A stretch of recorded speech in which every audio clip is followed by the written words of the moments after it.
இந்த காதல் கொல்லாதது, ஒரு காவல் இல்லாதது.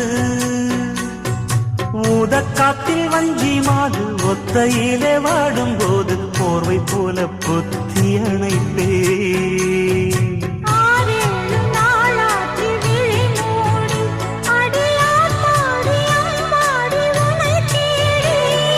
நீதானே மானே என் இளஞ்சோடி, உனை நீங்காது என்றும் என் உயிர் நாடி.